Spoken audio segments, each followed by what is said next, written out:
Fanservice is when a thing is designed above all else to please its fans, and it turns out that what pleases those fans can be some pretty weird, pretty great stuff. You can see here how video game fanservice is often delivered in packages of downloadable content, which goes to show fanservice isn't always a special episode where everyone turns up in swimsuits to go to the beach. Oh sure, when they do it it's fanservice, when I do it it's that's not appropriate attire for the workplace, Andy. But we're spoilers for the following games.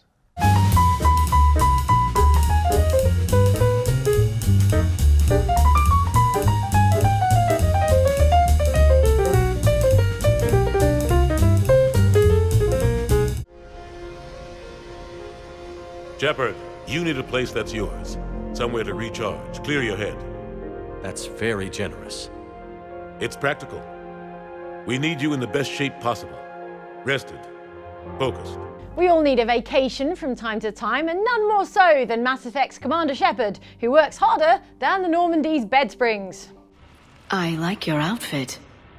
To that end, Citadel is a deliciously cheesy wedge of story DLC in which your Shepard takes a welcome break from the rigours of saving the galaxy from that ancient force of cybernetic space squids, the Reapers. They've been waiting 50,000 years. They can wait a little bit longer while I go on a 3-day bender. What sort of party are you hoping to have tonight, Commander? I think it's time to blow off some steam. To this day, we can't be sure Mass Effect 3's Citadel wasn't the result of a professional DLC writer bumping into a Mass Effect fanfiction writer. And then they both drop their notes on the floor, and then they each pick up the wrong notes, and then the fanfiction stuff gets made into the most delightful 4-hour DLC we've ever played. Captain on deck! Has he always been like this? Meanwhile, my favourite fanfiction website publishes a pack of 7 new weapons and 2 multiplayer maps. Oh, hot. Oh, that was great. Sorry, where was I? Oh yeah. So, back on the utopian space station hub that is the Citadel, Shepard checks off all the wishes on our Shepard's dream vacation wish list. This means meeting Joker to eat fancy sushi. Hey, Shepard, not bad, huh? The sushi place is serious. Like, French guy at the door serious. Beating protein shake connoisseur James Vega in a chin-up contest. You know, my record is 182. You think you can beat it? Maybe. And throwing the house party to end all house parties for the crew of the Normandy. Shepard shuffling and having makeouts at a ritzy apartment donated by Admiral Anderson. I want you to have it. Take it off my hands. Are you serious? He's probably still grateful for when I got him that cushy job as leader of the council at the end of Mass Effect. After I let the previous council get blown up. You're welcome.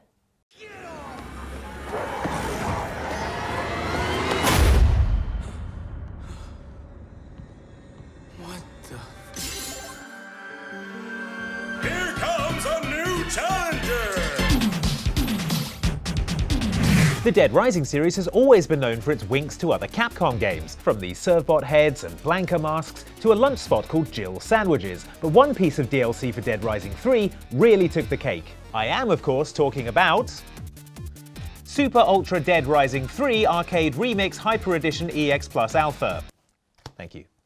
This DLC was a 4-player co-op beat-em-up starring Dead Rising regulars Nick Ramos, Annie, Chuck Green and Frank West, and contained more knowing references than a university dissertation. Each character had 4 unlockable outfits based on Capcom characters, including Final Fight's Hagar, Darkstalker's Felicia and BB Hood, and Street Fighter's Ryu and Chun-Li, as well as some deeper cuts such as Shoma from Rival Schools, Regina from Dino Crisis, and Captain Commando from the side-scrolling beat-em-up of the same name. It even let you play as Tofu, the secret unlockable 5th survivor from Resident Evil 2, who was a sentient block of bean curd. Finally! Thank you, Super... Ultra... Little help? Super Ultra Dead Rising 3 Arcade Remix Hyper Edition EX Plus Alpha! Right, thank you. Throughout the DLC, you face off against notable Capcom enemies such as Akuma from Street Fighter and the big car from Final Fight. And the final boss is a zombie version of M. Bison from Street Fighter. Downright fierce! While all this fan service is greatly appreciated, I think we can all agree that we never need to see Frank West with his top off again. That is not what I meant, Capcom. Roll for initiative! What's initiative? It says which order we attack in. I punched the initiative. What's going on? I wasn't paying attention. Tina, why don't you start over? Welcome, fine ladies, to your first session of the most coolest game in the world, Bunkers and Badasses! If you're an enormous nerd like me, there's a good chance you'll enjoy both cartoony sci-fi and Dungeons & Dragons. Let me tell you about my level 1 Dragonborn Paladin. Not now, Egbert. Oh. That's why the Borderlands 2 DLC, called Tiny Tina's Assault on Dragonkeep, was an excellent crossover, taking the blend of shooting and sarcasm perfected in the main game and framing it within a campaign of Dungeons & Dragons, or as it's called here, Bunkers and Badasses. Stand down, copyright lawyers. Your dungeon master for the DLC is explosives enthusiast Tiny Tina, and her style of dungeon mastering is what we like to call basically just making the whole thing up as you go along. Okay, how about a new boss? He's a skeleton, and his name is Mr. Bony Pants Guy? Well, that's stupid. We would have called it Skull Face McBony Legs. This is harder than it looks. Naturally, the enemies are straight out of central casting for fantasy nonsense, the locations have dramatic medieval-sounding names like Flamerock Keep, and yes, in true D&D style, there are earnest attempts at a British accent. I talked to her. In character, of course. Hello, lovely lady. What is wrong? Yep, pretty good. What follows is an hour and a half of everything we love about Dungeons & Dragons combined with everything we love about shooting things in the face. If you're a fan of geek culture in general, it's about as good as Borderlands gets. Mayhaps if you talk to the dwarves, you could join forces and become unstoppable, mayhaps. Don't worry, boys. My charisma is off the charts. I'll convince him to... Lily. Whoever rolls highest will talk to him. Throw them dice. Winning! Plus, is it just me, or is there a distinct Dark Souls vibe to the world design? Valley of the Drakes? Lost Izalith? Anor Londo? No? Fine. Was that a Dark Souls comparison? Yes.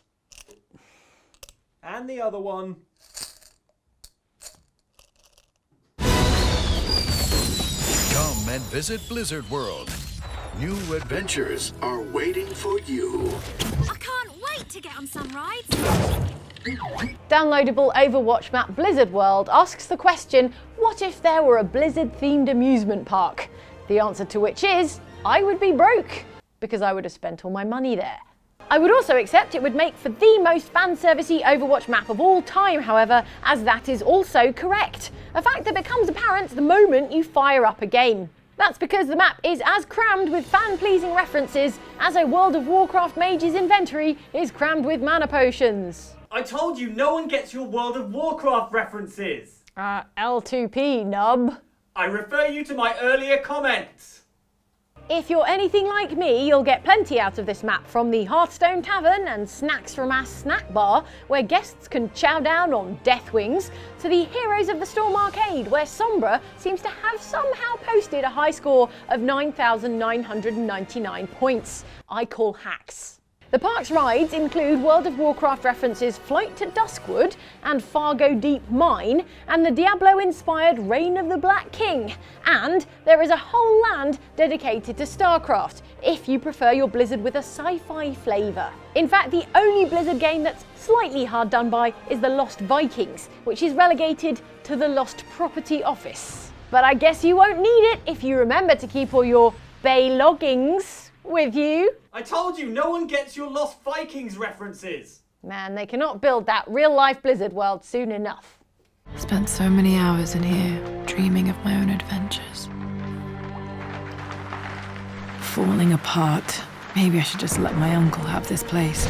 Ask any Tomb Raider fan what the best bit of Tomb Raider is and they'll tell you it's running around Croft Manor, looking for secrets, trying to kill yourself and messing with the butler. Also, the tombs are alright, I guess. That's why so many fans were disappointed that Croft Manor, the ancestral home of the Croft family, didn't make a playable appearance in Lara's most recent outing, Rise of the Tomb Raider. Sure, it showed up in cutscenes, but it was nothing more than a different backdrop for Lara to get choked out against, like she does in 70% of Tomb Raider cutscenes these days. Anyway, that's why we were so stoked about the game's Blood Ties DLC, which took Lara back to the manor to search for the final resting place of her dead mother, who her dad had apparently secretly hidden somewhere in their house, because that's normal and fine. The DLC is essentially a treasure hunt around Croft Manor, filled with cool puzzles, backstory about Lara's past, and fan-pleasing Easter eggs, including music from Tomb Raider 2,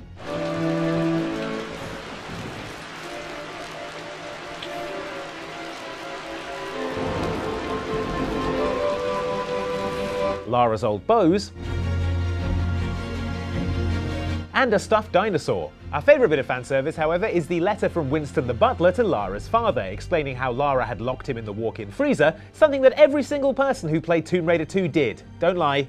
Later in the day, she set a trap for me in the walk-in freezer, of all places. Before I knew what was happening, I found myself locked inside. Good thing we never found any more of his letters.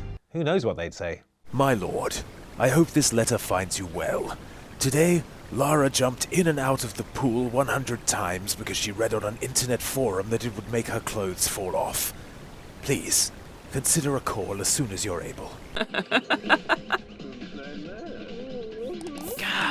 Biba.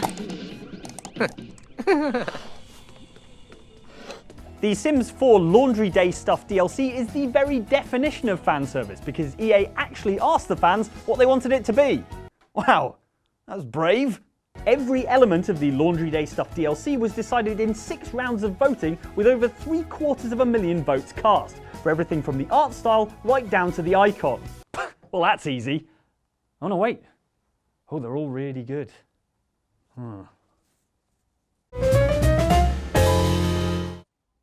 Socks. Final answer. Right, on with the video.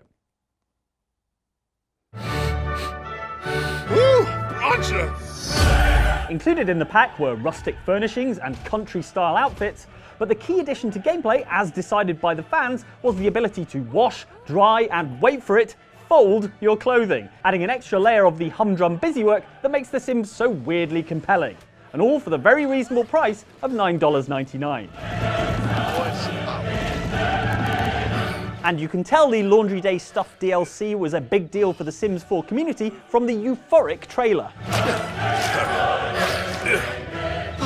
Oh, to joy, my laundry hasn't been this exciting since I caught that red sock in the whitewash at the very last second.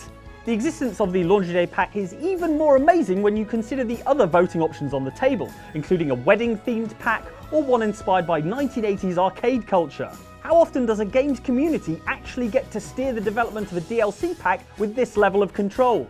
Not often. The biggest revelation, though, is that the thing voters wanted to do most in the world was laundry.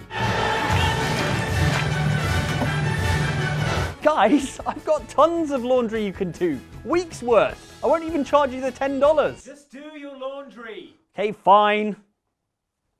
How about $8?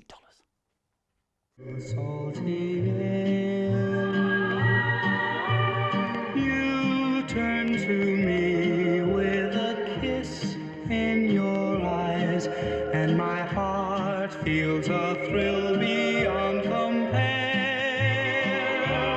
Then your lips. The girl promised me a way out, and I was desperate enough to believe her. With its backdrop of infinite alternate universes, BioShock Infinite is the perfect jumping off point for DLC, which takes the original story and characters and says, great, what if this, but completely different? Thus we have Burial at Sea, which is proof at last that BioShock creator Ken Levine has been getting our letters requesting genre-shifting crossover DLC with cool makeovers of our favourite characters. If I wanted to share my life story, Mr. DeWitt, I would write my memoirs. If I learned anything about Rapture, I thought it was a place where people understood to mind their own business. In Burial at Sea, BioShock Infinite's tower-dwelling quasi-Disney Princess Elizabeth is transformed into a sultry femme fatale. Well, you gotta name this. Elizabeth.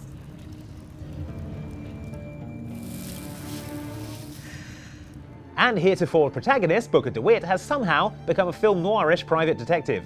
Cop friend of mine, Sullivan, says they found her floating in the docks. You see the body? Look. Did you see the body? And the whole shebang is set in Rapture, the city from the original BioShock that was built by objectivists under the sea, because, like Sebastian off The Little Mermaid, they believed it's better down where it's wetter. What are they? Where have you been? Cabin in Arcadia? Little sisters. Atom factories. It's grotesque. In its continuing commitment to fan service, Burial at Sea also packs in a first-person lobotomy. Sure, I guess someone's into that. He calls this little trick a transorbital lobotomy. Take hold of her, lads. And a visit to a sex shop.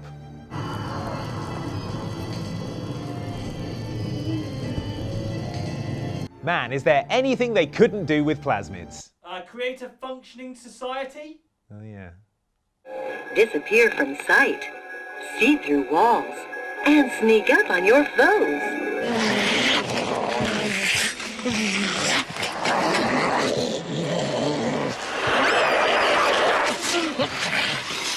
Now, I don't know what the hell's gotten into you sick, crazy bastards or what Uncle's done to you, but I'm going to get help. Stay calm. At the peak of Red Dead Redemption's popularity, there was one thing Red Dead Redemption fans wanted more than anything else in the world, and that was DLC that brought John Marston back to life. There's a DLC that brings John Marston back to life. I'll pay anything! See? Although Red Dead Redemption's Undead Nightmare DLC didn't quite resurrect John and wipe all traces of Jack Marston from your hard drive, it did bring him back as the player character of a brand new chunk of story DLC set in that most fan-servicey of settings, a zombie apocalypse. Make no mistake, this DLC was wall-to-wall fan service, from the killing off of hated characters from the single-player campaign,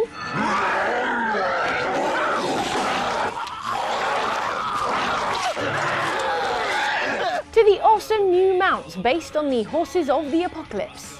Hold on! Relax now.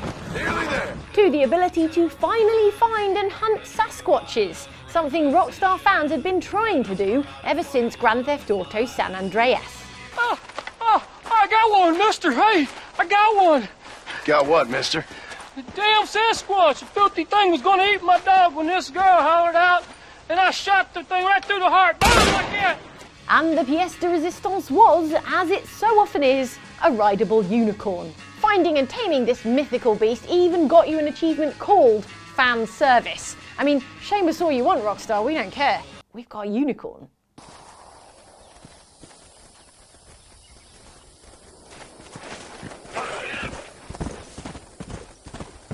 Undead Nightmare eventually ends the way the original Red Dead does, with John Marston's death. But instead of making us play on as Jack Marston, it has John fight his way out of his grave and carry on as a living corpse. Which, if Andy had had his way, is what would have happened in the main game. That's right! See?